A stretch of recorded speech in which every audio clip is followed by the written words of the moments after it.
afternoon. I'm Shane Pearson. I'm the fire chief of the Salina, Kansas Fire Department, and we want to welcome everyone to attend this event. This has been kind of a long time in the making. We've had a lot of involvement from community members, elected officials to get to this point where we are today to open and bless the Safe Haven Baby Box and make that available for the Salina community. Again, we thank you guys very much for being able to be here with us today. We've got a few people to introduce that are going to say a few words, and we're going to start with Commissioner Bill Longbine. Commissioner Longbine last year was the mayor for the city of Salina and was the mayor when this process started, and was kind of a driving force, I guess is the easiest way to put it, to get the baby box to become a reality for the Salina Fire Department. Thank you, Chief Pearson. I am Bill Longbine, Commissioner Salina, and I received way too much credit for this. When the idea came before the City Commission, was presented to do a Safe Haven Baby Box, I was immediately compelled to get behind this project. Thank you to Tiffany Moss for presenting a complete packet of information to the Commission on the concept and steps to installing a baby box. It was Tiffany's passion that convinced me this was not something we could do in Salina, but something we should do. My involvement in the baby box has been to ensure the process kept moving. Today, as we bless this box, I want to give thanks to the people who made it happen. First of all, Ms. Tiffany Moss, she wouldn't have presented this idea to us. I don't know that Salina would have known about it, so thanks go to Tiffany. But former Fire Chief Tony Snyder, who worked out the details to make this reality. Chief Snyder shared with me this was real and personal for him as he was adopted as a baby. Former City Manager Mike Scragg kept the process moving and kept me informed of the status. And to current Fire Chief Shane Pearson, who saw this project through to completion. Troy Reiner with the City Building Services worked out a lot of the logistics and made it all come together. I'd also like to thank Eagle Radio and 910 KINA. They were great partners getting the word out and promoting this project. Most of all, I want to thank the citizens of Salina and the surrounding areas for their contributions to make the Safe Haven Baby Box available to those in need. This is an asset I hope we never have to use. But if it is needed in Salina, Kansas, it will be a wonderful blessing to see a precious life saved. Thank you.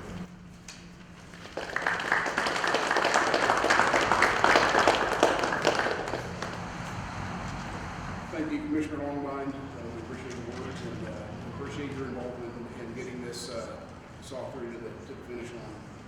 Next, as Commissioner Longbine mentioned, Tiffany Moss was an instrumental piece to this entire process, and she's here to say a few words as well. So Tiffany, podium's yours. Good afternoon, everyone. I cried when I went to City Commission, and I'll probably cry today, so just prepare yourselves. Okay. My name is Tiffany Moss. I will tell you who I am and why I'm up here in a moment, but first I need to acknowledge a few people. I want to thank the City Commissioner and former Mayor Bill Longbine, Salina Fire Chief Shane Pearson, former Salina Fire Chief Tony Snyder, the Salina City Commissioners, City Manager, City staff, and others who had a part in this process. I also want to thank anyone who financially supported this, whether you gave $5 or $10,000. All of it had to happen for this moment to come to fruition. I am so grateful for Monica Kelsey, and the Safe Haven Baby Box family for their tireless efforts to provide a safe alternative for birthing families and for making this day happen for the people of Salina and the surrounding areas. Lastly, I want to acknowledge my friends and my family, especially my husband Sean, for believing in and supporting this process. As I said, my name is Tiffany. I am a wife, a mother, a grandmother, and a birth worker. I'm also an avid volunteer. In other words, I'm just a regular person. I don't hold any special titles, badges, credentials, and I have no letters behind my name. I just happen to be the one that felt a prompting and ran with it. In July of 2023, I was having my morning coffee when I read a story on social media about a baby who had been killed at the hands of its own parents.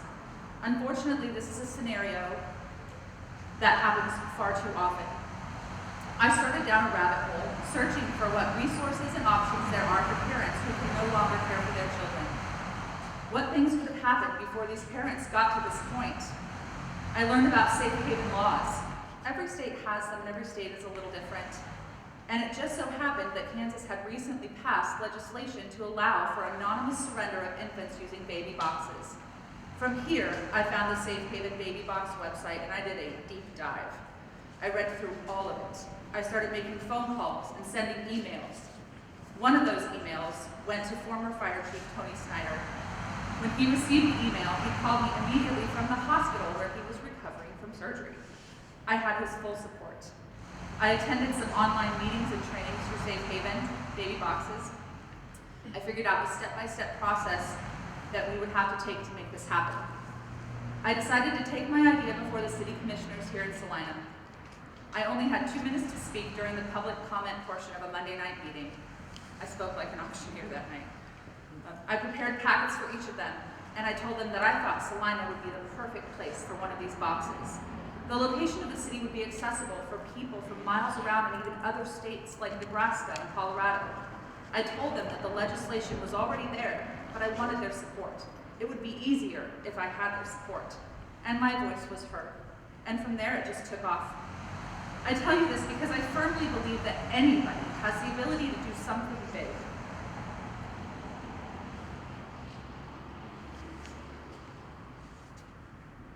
Sorry. We don't have to sit around and wait for anyone else to do it. If you feel a nudge, a whisper, a prompting, a full-on push, know that something bigger is urging you to make a difference. We are all capable of this, but we have to be positioned in our lives to hear the message. We need to live with open hearts and eyes that see the needs of others. I love the quote by Mother Teresa. She said, "If you judge people, you have no time to love them." So may we all spend less time making assumptions, casting judgments, and creating narratives that form barriers for others. May we live with love and curiosity at the front of our minds, seeking to understand others. And may we have the courage to step out on faith and stand beside these individuals and help them carry their burdens. This moment right now is a testament to that very thing. People from all walks of life and from all sides coming together for the greater good, to provide a loving, safe, anonymous alternative for families. We are making a difference. We are making change and bringing light to our little corner of the world, and that feels pretty amazing.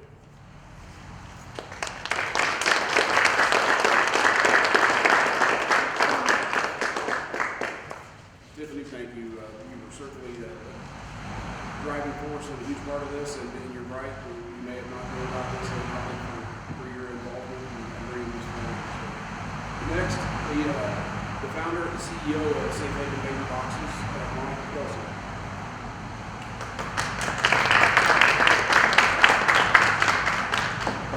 I'm going to have to move this up because I'm way too short.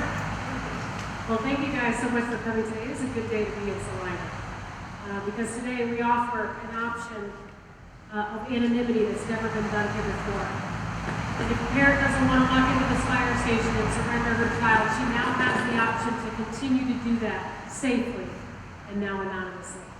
And so thank you, Chief, for we've spent the morning, early afternoon with these guys, and you guys are great. When you have a group of firefighters and medics that are engaged and ask questions, they get it. They get it, and they want to learn, and that's exactly what happened today at training. And so I have no doubt that when a baby is placed in that box that you guys have it from here. And for the residents here in Salina, you guys have a great bunch of guys taking care of you. We travel the country every week. I'm in a new fire station this week. We've been in 3. And I'll tell you, we don't see this all over the country. So this is very encouraging to see in the state of Kansas. This is the 327th baby box in the nation.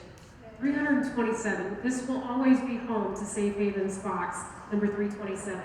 You know, it was a short 7 years ago that I launched this very first baby box in America.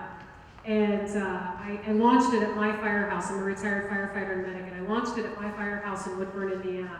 And I know it's crazy because you think, you know, what location or what mayor is going to sign a contract for the pilot program in America. And my husband's the mayor of our city, so it was pretty easy to talk him into allowing me to put a hole in the side of our firehouse. But I never thought that this box in this firehouse would ever be used. We're a town of 2,000 people. I just wanted it to be home of Safe Haven Baby Box number 1 in the country. And we've had 2 babies come to that fire station. And so when you work the program works. And there's many lives across this country that are alive today because of the work of many people, not just Safe Haven Baby Boxes. There are so many people that has to do the job in order for us to get to this moment. And I think you're seeing exactly how many people it takes to get the job done. To tell you why I'm so passionate though, and why I've dedicated my life to this ministry, and why I retired as a firefighter and a medic, I'm going to take you back a few years to get you to understand. I'm going to take you back to August of 1972, when a young 17-year-old girl was brutally attacked and raped and left along the side of the road. And this was in 1972, when abortion was illegal in our country. And I'm not here to debate abortion, I'm just stating it wasn't available back then. And this 17-year-old girl, she pressed charges against the man who had raped her. He was arrested and he was charged. And that wasn't the worst of it. When her life was finally getting back to normal, she found out she was pregnant. And she was hidden for the remainder of the pregnancy, and then gave birth in April of 1973, and abandoned her child 2 hours after that child was born. And that child was me. So I stand on the front lines of this ministry as one of these kids that wasn't lovingly and safely and legally and anonymously placed in a Safe Haven Baby Box by a parent that wanted me. But this is my legacy, and I am now their voice, and I'll forever walk with these moms as they choose something safe for their child, and I'll forever walk with these kids and show them their work. You know, I got to meet my biological mother when I was 37 years old, and that became the best and the worst day of my life, because I had no idea of my beginnings. But I'll tell you, the day of that meeting her, I learned empathy that I had never learned before. And so now, the empathy that I learned that day, I'm able to do what I do today for women across this country, and show compassion and love, and encouraging them to keep their child safe. And so, thank you for allowing us to cut a hole in your $1 million firehouse. Thank you to the commissioner and to the old mayor for allowing us to cut a hole in the $1 million firehouse. We really appreciate it. I don't think it's a matter of if this box gets used. I think it's a matter of when. I hope the mother that walks her feet up to that box knows how long this baby's going to be taken care of under your watch, Chief. Thank you guys so much. God bless you, and thank you guys so much for coming.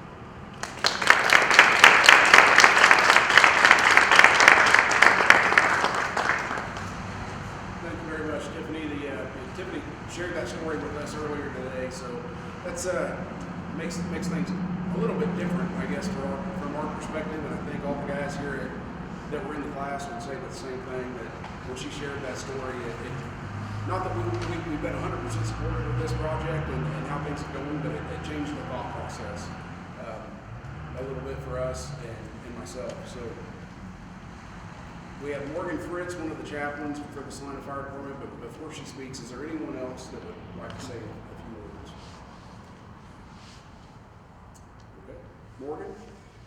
Morgan Fritz, one of the Salina Fire Department chaplains. Podium is yours. I will have to say at first, this is a great honor to be at and to do this in our building, and it's wonderful. So please pray with me. Heavenly Father, we thank you for the gift of life and for the opportunity to be part of this act of compassion.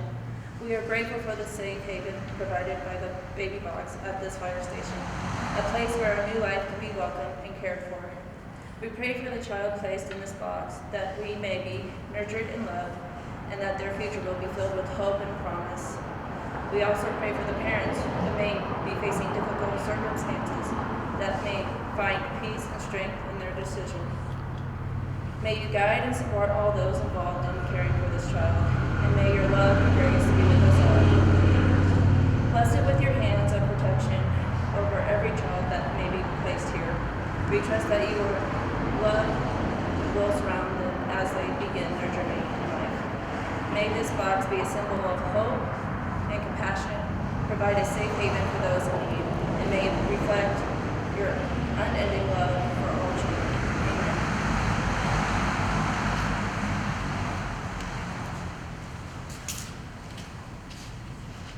This box is now available for women in this community and beyond. This box offers no shame, no blame, and no names. And isn't it amazing that we're standing in a firehouse, blessing a box on the side of the wall, so that we don't have to step on the grounds of a cemetery to bless a box going into burn. God bless you guys. Thank you guys so much for coming. So the heat is going right now. Baby is safe and secure in the bassinet. You're going to hear in probably about 60 seconds the alarms start going off. That is how quick these boxes are. We also have a camera on the inside that will pick up baby only, not mom, not anybody walking up to the box. We just want to have eyes on the infant immediately when the baby is placed in the box. So we'll just wait for the alarms to hit. You'll see how fast this is.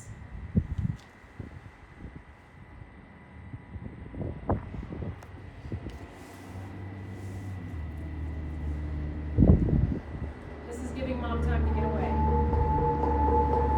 Object present in baby box. Check baby box. That's the Fire station 1 code pink. Code pink. Check call alerts. Map page 113. At 222 West Elm Street. FD1. Code pink. Check call alerts. At 222 West Elm Street. FD1. Fire station 1 code pink. If they are not in the building, their radios are going to advise them to come back here. So if nobody's here, this box is still going to work like if you call 911 from your house. They're still coming. Once the firefighters get here, they're just going to grab the bassinet. They're going to take the baby, they're going to get in an ambulance, and they're going to transport to the closest medical facility. And that is how the baby box works.